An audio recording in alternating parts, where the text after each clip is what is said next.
Hi guys, once again welcome to my channel. Today we're going to talk about how I applied for an Australian tourist visa online at this very same desk on this very same computer. But before that, let's have a quick survey. For my next video regarding tourist visa application, which do you prefer? A video about Japan tourist visa application? I actually got a multiple entry for 5 years, or a South Korea tourist visa application. Please comment your answers below. Alright, so let's go back to our main topic. Applying for an Australian tourist visa is so much easy and more convenient because you can process everything online. You only have to procure all the documents and have them scanned. And aside from this, the visa page will actually tell you what the general requirements are, and it'll be up to you to provide the specific documents that you think will be helpful towards the approval of your visa application. Alright, let's start the application by going to this website. Everything will be processed here, from filling out the online form, making the payment, and uploading your documents. Click on Login if you have saved your login credentials, or click on Create ImmiAccount if you don't have an account yet. This is the message board of the IMMI system. Just click on Continue to proceed. Since we're applying as a tourist, then we Philippine passport holders need to select the Visitor Visa Subclass 600.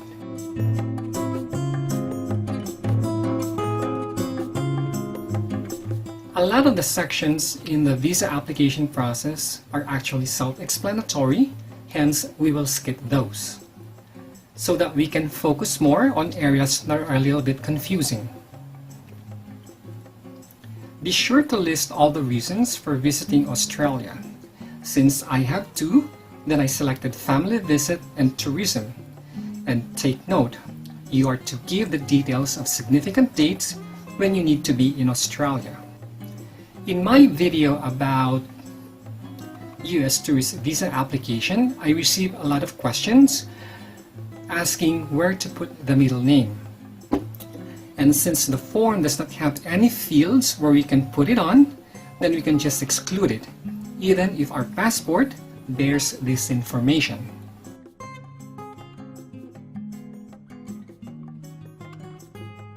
This piece of information is very easy to find. Just refer to your passport by checking this section.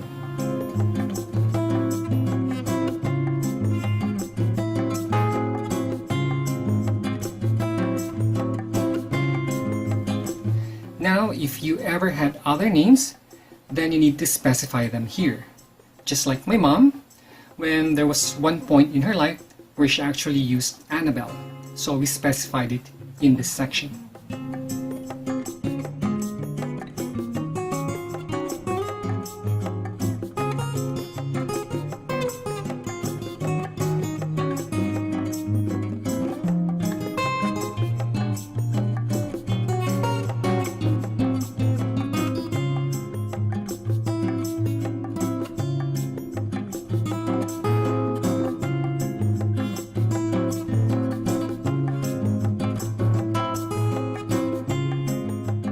Although my mom was flying from Japan, however, we will be arriving in Sydney at almost the same time, I clicked on yes, that I have a travel companion, and then provided her details.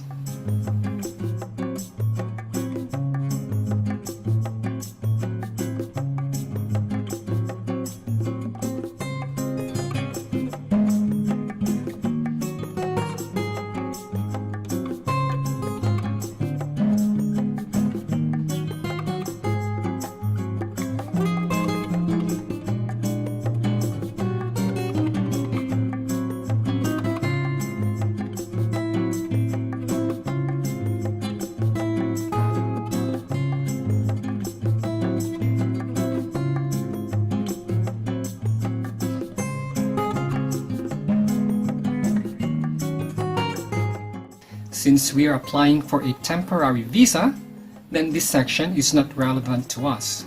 So we will just click on No.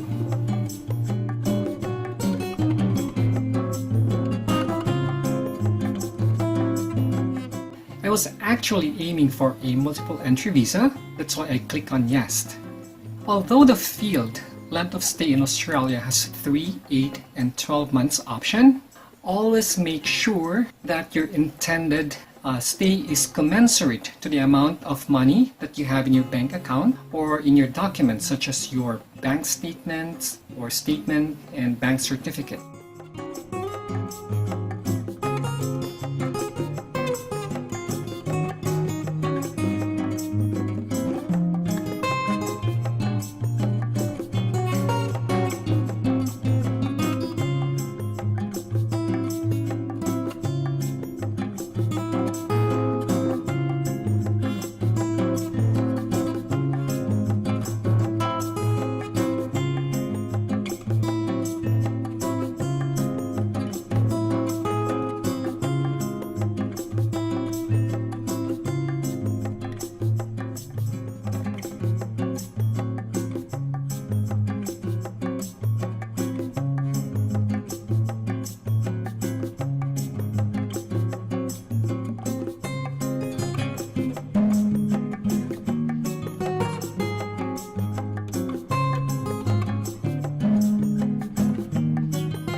Here is a very important tip.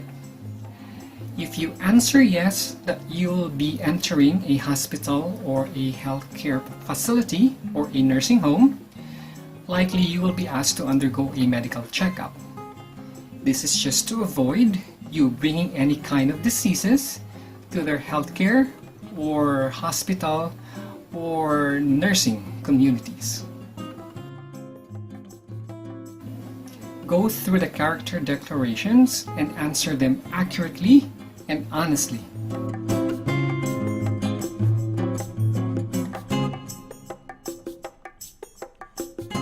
Here's another very important tip. I disclosed all the visa, including travel authorizations that I had, even the expired ones.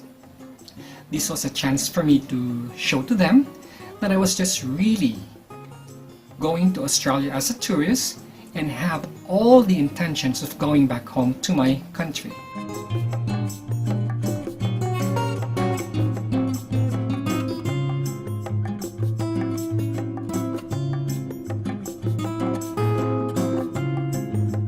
And we are now in the documents section, which is the most important part of this video.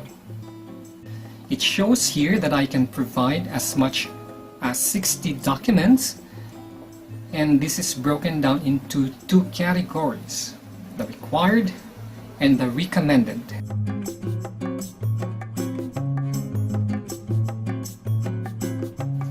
Attach or upload the required document first. Attach or upload high-quality scanned documents. Scan each document separately and include both sides. And if your document is more than 1 pages, make sure the document is saved in one file. A good example is your bank statements. If you have a lot of banking transactions, sometimes the statement could have more than 1 pages. So make sure to have it scanned and saved only in one filing. Photo size must be 45mm by 35mm. Background is plain. Must be less than 6 months old.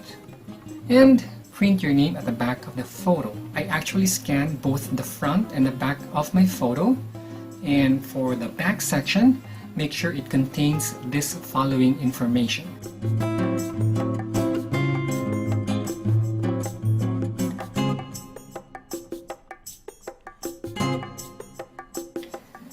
This is just the bio page of our passport, where it shows our personal information such as our name, passport number, and etc.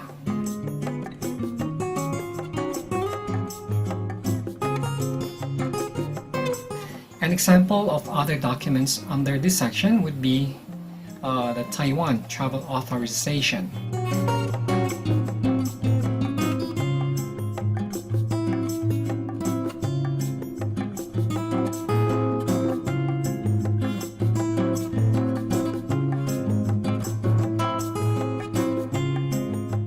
Here is a sample itinerary that I submitted. I initially created this in Microsoft Excel and then converted this to a PDF document. Here's a short video on how to convert a Microsoft Excel document into a PDF document.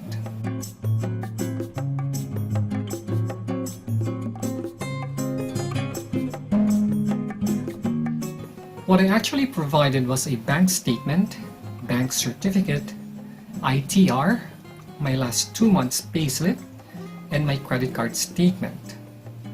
And I also made sure that my documents were within the last 6 months period.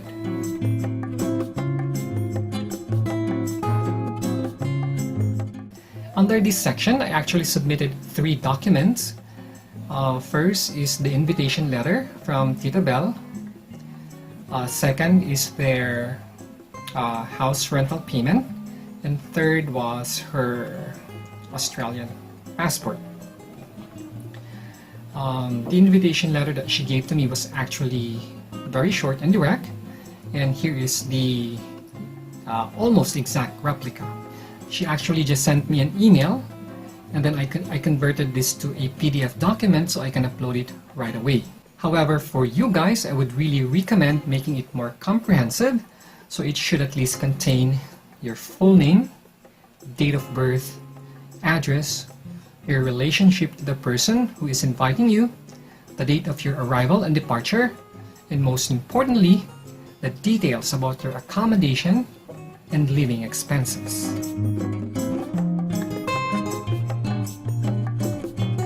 Under this section, I did not upload my payslips anymore, and that is because I already provided that as one of my financial documents. And here are the documents that I submitted: certificate of employment and the evidence of leave. You can actually request for these from your HR department. For the evidence of leave, I actually wrote a letter to my manager and just have her sign it and have it noted by HR. By the way, if you would like to receive a copy of the itinerary and the evidence of leave in Excel and Word format, just fill out the form below so I can send them to your email. Good luck to your application. If this video was somehow helpful for you in any way, I would really appreciate if you can click on subscribe so that you can get up to date, or you can get notification about my upcoming travel related videos. And please don't forget to like, comment, and share. Thanks for watching.